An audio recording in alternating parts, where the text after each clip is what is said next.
Before the miracles, before the exile, before the ocean, before Tuba, before 3 million followers, there was a boy in a small village in Senegal who wept when he heard music because it distracted him from remembering Allah.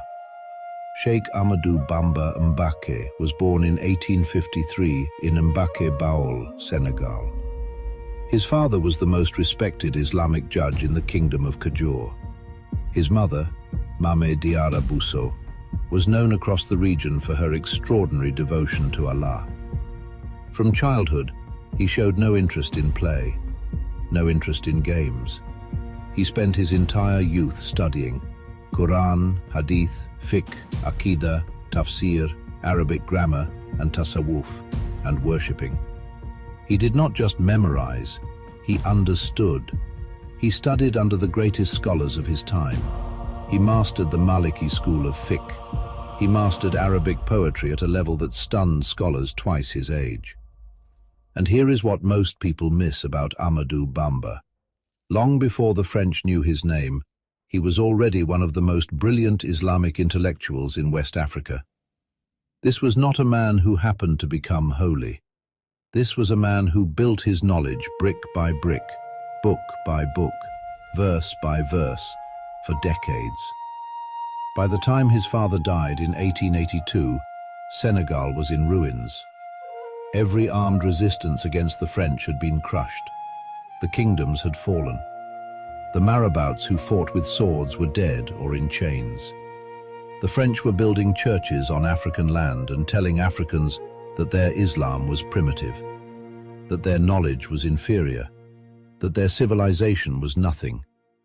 And in the middle of this collapse, Ahmadou Bamba made a decision that would change history. Every resistance leader before him had picked up a weapon.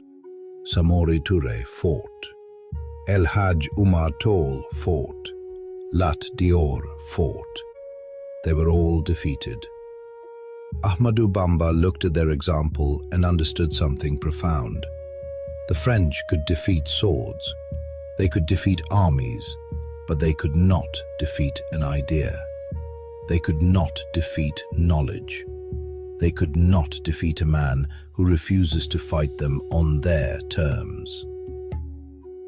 In 1883, he founded the Muridiyya, a Sufi brotherhood unlike anything West Africa had seen. Its foundation was not war, it was work. He said, "Work as if you will never die. Worship as if you will die tomorrow." He taught his disciples that physical labor, farming, building, creating, was itself a form of worship when done with the right intention. The French called this laziness. They called African Islam backward. And while they were mocking, Bamba was quietly building an army of the mind. Within a decade, thousands had left the French colonial system entirely. They stopped working French plantations. They stopped attending French schools. They built their own communities, their own farms, their own economy, all centered around Islamic education and hard work. The French suddenly realized that their greatest enemy was not a man with a gun. It was a man with a school. Now, let us talk about what Sheikh Ahmadou Bamba actually wrote. Because this is what the world ignores. Everyone talks about the miracles. Everyone talks about the ocean. But almost nobody talks about the 7 tons of written work this man produced. Let that number settle in your mind. 7 tons of Arabic poetry, fiqh, aqidah, tafsir, and tasawwuf. One man, written by hand, much of it while in exile or under house arrest. His masterpiece was Masalik al-Jinan, The Pathways to Paradise, a poem of 1,563 verses on tasawwuf, the science of purifying the soul. He wrote it in Mbake Baol in the years following the founding of the Muridiyya. It is a complete guide to the spiritual path, covering the obstacles on the road to Allah, the diseases of the human ego, and the rules of spiritual conduct. He did not invent this science. He synthesized it, drawing from the works of scholars like Al-Yadali, Sidi Mukhtar al-Kunti, and Ibn al-Mutalli, and organized it into the clearest, most poetic framework the African Muslim world had ever seen. He wrote Munawwirus Sudur, the illumination of the hearts, on purifying the inner self. He wrote Magalik un-Niran wa Mafatihul Jinan, the locks of hell and the keys to paradise. He wrote Tazawudu Shuban, provisions for the youth, a guide specifically for young Muslims on how to navigate the world without losing their faith. He wrote Mawahibul Qudus, the gifts of the Holy Lord, on divine generosity.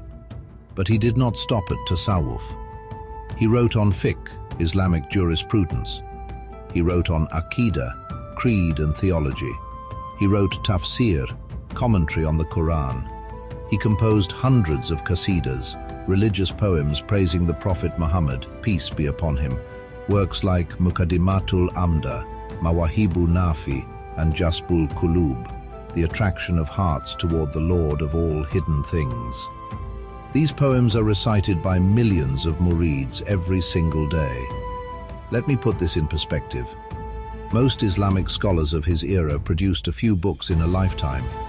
He produced enough to fill a library.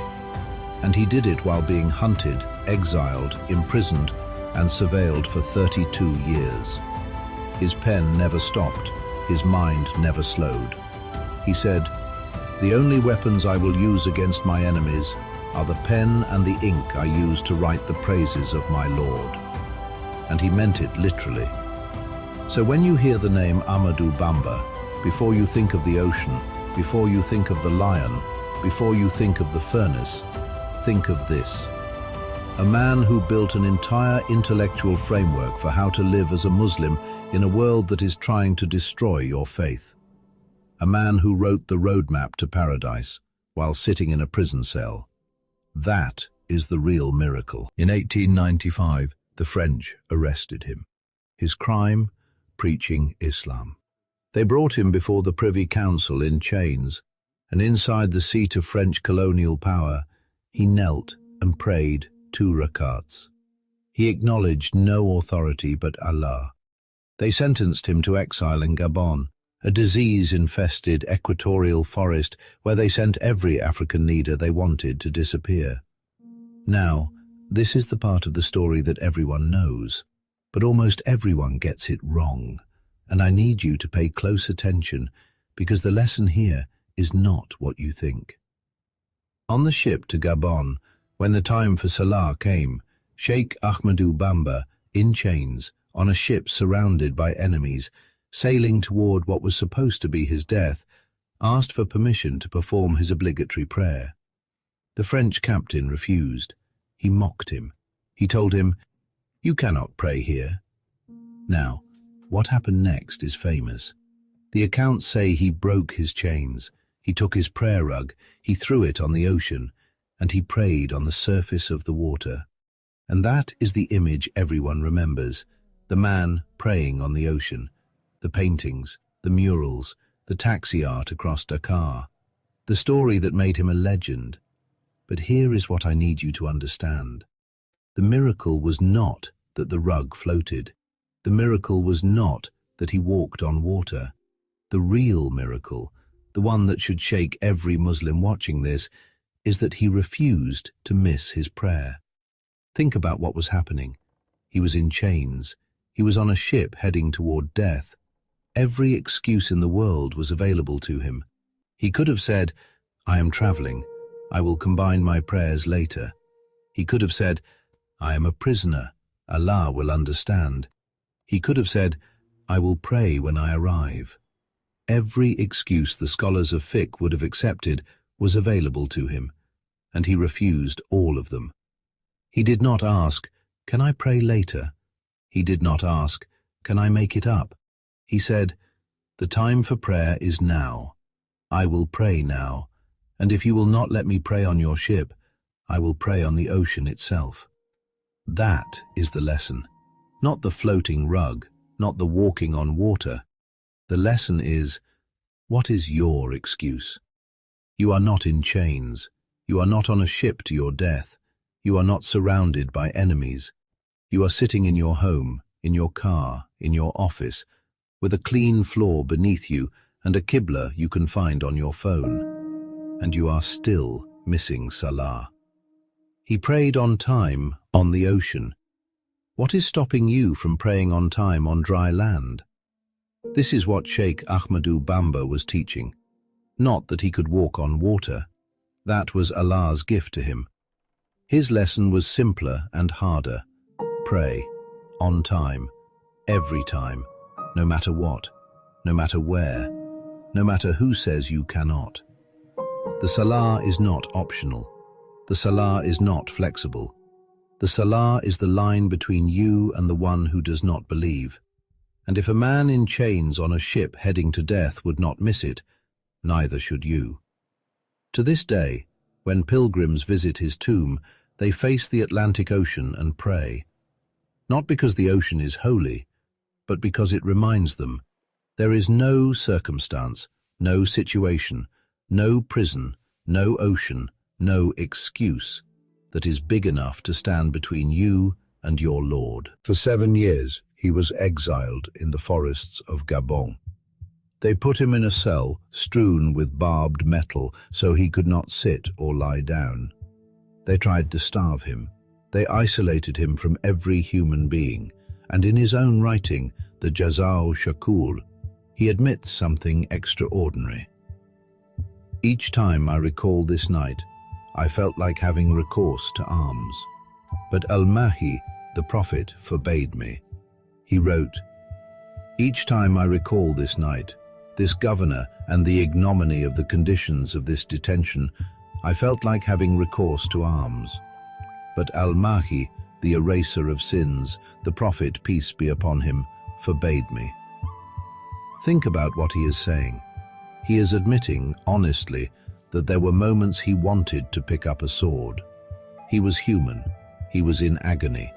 And the prophet himself came to him in that darkness and told him, "No, not with the sword, with the pen, with patience, with prayer." The accounts say they put a starved lion in his cell. The lion fell asleep at his feet. They threw him in a furnace. He emerged unharmed. Now, you can believe these miracles literally, and many millions do, or you can understand them metaphorically, that this man's faith was so unshakable that no trial the French threw at him could consume him. Either way, the result is the same. They could not break him, because he had already submitted to something bigger than their power. After Gabon, they exiled him again, 5 years in the deserts of Mauritania. Then 15 years of house arrest in Diourbel, 32 years total, and in every single one of those years, he wrote, he taught, he prayed, he composed qasidas, he trained disciples, and his following grew. The French kept trying to isolate him from his people, and every exile, every punishment, every restriction only made his legend grow larger. When they finally allowed him home, the first words he spoke were, "I have forgiven my enemies for the sake of the one who cleansed me of their accusations." He did not seek revenge. He did not seek power. He returned to teaching, writing, and worshipping until his death on July 19th, 1927. He was buried at the great mosque of Touba, the city he founded from a vision under a tree in 1887, a city that today is the second largest in Senegal, a city that houses one of the largest mosques in all of Africa. Every year, millions of Muslims from around the world travel to Touba for the Grand Magal, commemorating the day he was first exiled, not the day he returned, the day he was taken, because he asked his followers to celebrate that day, the day of his greatest trial, as a day of gratitude. He said the exile was the greatest gift Allah ever gave him, because it was in exile that he became who he was meant to be. Today, over 3 million Murids follow his path. In New York City, they hold an annual Sheikh Ahmadu Bamba Day parade. Across Europe and Africa, Murid communities run businesses, schools, and mosques, all built on his principle. Work is worship, knowledge is liberation, and the pen is mightier than the sword. He defeated French colonialism, not with a single bullet. He defeated it with schools, with poems, with prayer, and with the unshakable conviction that no empire on earth can chain a soul that belongs to Allah. So let me leave you with the question Sheikh Ahmadou Bamba left all of us.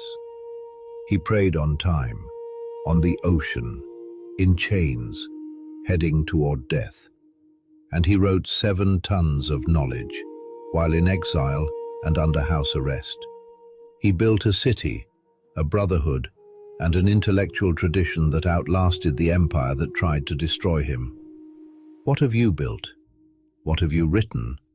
What have you sacrificed for your faith? He was tested with chains and prisons and furnaces. You are tested with an alarm clock at Fajr, and you are losing. He showed us the way, the pathways to paradise. He wrote the map. All you have to do is walk. Start with your next salah. Pray it on time. No excuses.